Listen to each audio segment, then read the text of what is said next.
Olá, meninos e meninas! Iremos iniciar agora a nossa 14ª aula de Lógica de Programação e Algoritmos. Na aula passada, nós praticamos bastante no Visual G e hoje iremos ver outros exemplos sendo executados no programa, certo?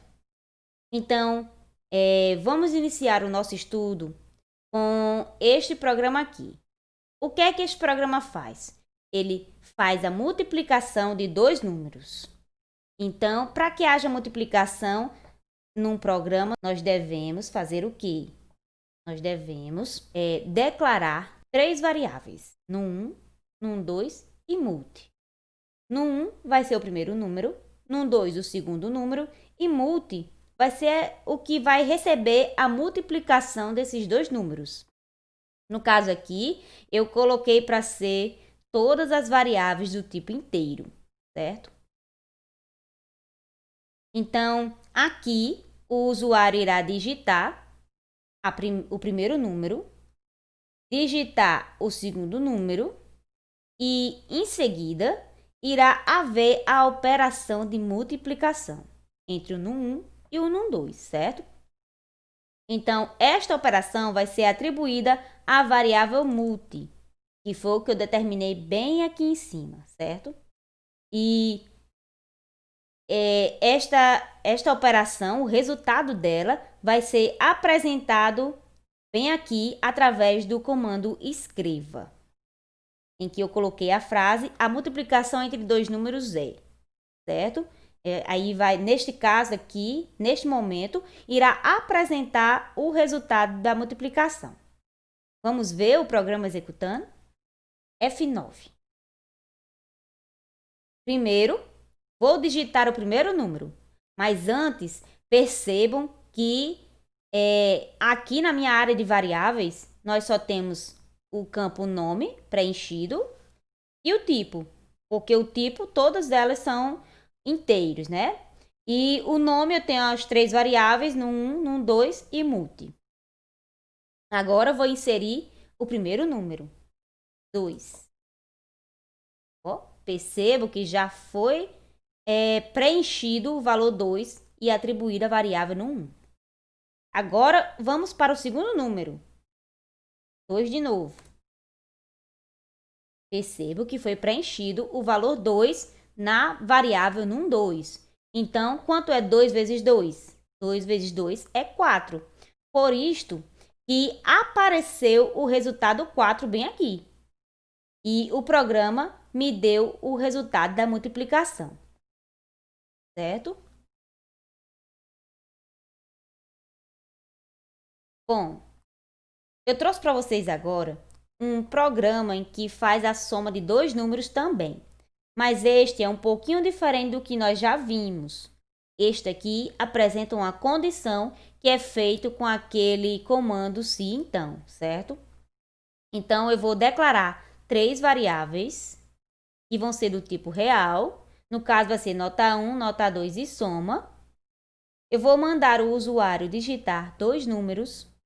No caso, vão ser os números das notas, né? Os valores. Em seguida, vai haver a operação soma, certo? Vai somar a nota 1 com a nota 2 e esta soma vai ser atribuída à variável soma. E em seguida, o programa vai me apresentar qual vai ser o resultado desta soma. Só que eu não quero só simplesmente saber qual é o resultado da soma. Eu quero saber se esta soma representa o número par ou o número ímpar. E como é que nós vamos saber disto? Nós vamos utilizar o comando se então. Então, aqui vai ter uma condição, e no caso eu estou utilizando o operador mod. Este operador é o que verifica o resto de uma divisão, porque para que um número seja par, a sua divisão por 2 tem que ter um resto zero. Então, este operador mod vai verificar se o resto é zero. Se isso for verdade, vai aparecer na tela: a soma representa um número par. Se esta condição for falsa, vai aparecer na tela. A soma representa um número ímpar. Vamos ver o que acontece. F9, que é a tecla de atalho, certo? Percebam que ainda não tem nenhum valor aqui atribuído às variáveis, certo? Que são do tipo real e as variáveis são nota 1, nota 2 e soma. Vou digitar agora os valores. O primeiro valor vai ser 2 e o segundo vai ser 4. Então, 2 mais 4 dá igual a 6. E aqui ele não apresentou somente a soma, apresentou também que ele é um número par, de acordo com a verificação que nós fizemos aqui, certo? Agora, vamos fazer um outro exemplo. Vou apertar F9 de novo. Vou digitar 3. Vou digitar 4 agora. Então, 3 mais 4 deu 7, que é um número ímpar. Ou seja, este resultado já caiu nesta condição aqui. O primeiro exemplo foi verdadeiro porque era um número par. Então, entrou nesta primeira aqui, certo? Nesta primeira condição. Por quê? Porque era um número par. No segundo exemplo, que deu 7, 7 é um número ímpar. Então, esta condição não é verdade. Porque se eu dividir um número ímpar por 2, o resto dele não vai ser 0. Vai ser diferente de 0.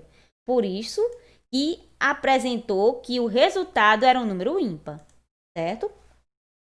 Então, aqui nós preenchemos a área das variáveis, certo? Que no caso foram 3, 4 e a soma delas foi 7.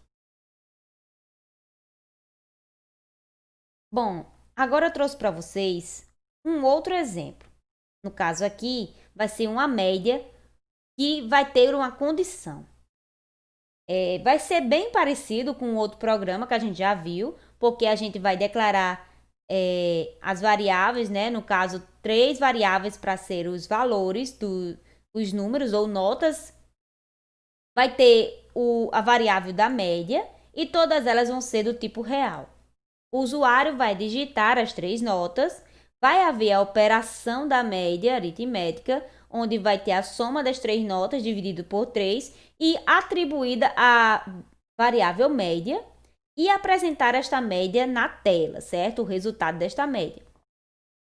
Só que aqui existe uma pequena diferença. Eu coloquei para verificar se a média é maior ou igual a 7. E como é que eu fiz isso? Através do comando se então, certo? Então, se essa condição for verdadeira, vai aparecer na tela, você passou com a carinha feliz, certo? Vamos ver o que acontece? Tecla F9. Vamos digitar um 9 aqui para a primeira nota. Nota 8. Terceira prova, digamos que ele ficou com 7,8. Então, a média dele vai ser 8,26. E vai aparecer que ele passou, com a carinha feliz. Por quê? Porque essa média 8,26 é maior do que 7. Então, com certeza, este comando vai ser exibido na tela. E se por acaso a média fosse menor do que 7, o que é que aconteceria? Simplesmente iria aparecer só o resultado da média na tela, porque eu, como programadora, não coloquei nada para aparecer caso esta condição seja falsa, certo? Então, aqui, ó, como nos outros exemplos, o quadro das variáveis foi preenchido com os valores que eu determinei, certo?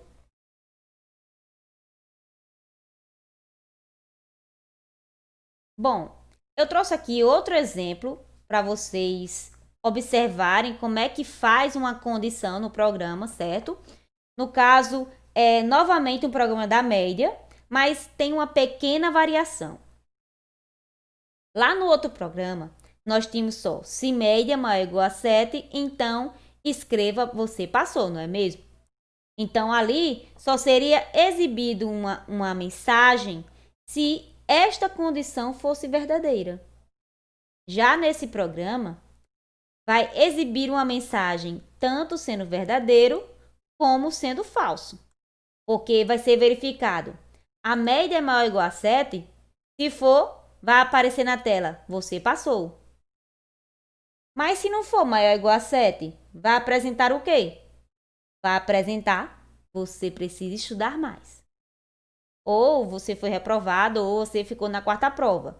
Quem vai determinar isto é o programador, certo? Vamos executar o programa? F9. Primeira nota, tirei 10. Segunda nota, 8,8. Terceira nota, 9. Então, vai apresentar que o aluno passou, certo?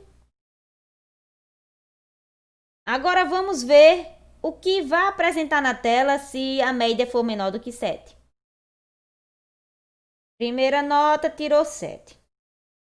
Segunda nota, 5,5. Terceira nota, tirou 6. Então, aqui no caso, irá para essa segunda condição aqui, porque a média dele foi menor do que 7, certo? Então, ele vai precisar estudar mais, que é a mensagem que eu coloquei para ser apresentada quando a média fosse menor do que 7, certo? Então, aqui eu preenchi, foi preenchido com os valores que eu determinei e a média dele, né? No caso, a média dele foi 6,16. Por isso que apresentou essa frase, você precisa estudar mais. Então, para finalizar a nossa aula, eu trouxe para vocês um outro exemplo, que é o da idade com a condição. No caso aqui, nós vamos declarar a idade, que vai ser o tipo inteiro, e eu vou mandar o usuário digitar a sua idade, certo? Então, aqui vai haver uma verificação. Eu vou verificar se a idade é maior ou igual a 60. Se essa condição for verdade, então vai aparecer na tela que a pessoa é idosa. Se isso for falso, se idade não for maior ou igual a 60, vai aparecer na tela que você é jovem. Vamos executar o programa. F9. Digite sua idade. 32. Então, aqui no caso, 32 é menor do que 60, apareceu você é jovem, porque já entrou nessa segunda condição aqui. Agora, vamos ver um outro exemplo. Digite sua idade, 62. Você é idoso, porque neste caso aqui, eu vou cair nesta condição. A idade vai ser maior ou igual a 60, porque 62 é maior do que 60. Então, como essa condição vai ser verdade, vai apresentar na tela que você é idoso, certo? Então, aqui nós temos o quadro das variáveis também, igual aos outros exemplos, com o nome da variável idade, o campo do tipo inteiro. E aqui nós temos o valor 62, que foi o valor que eu atribuí para esta variável, certo? Então, gente, por hoje é só. Tenha um bom dia e até a próxima aula, turma!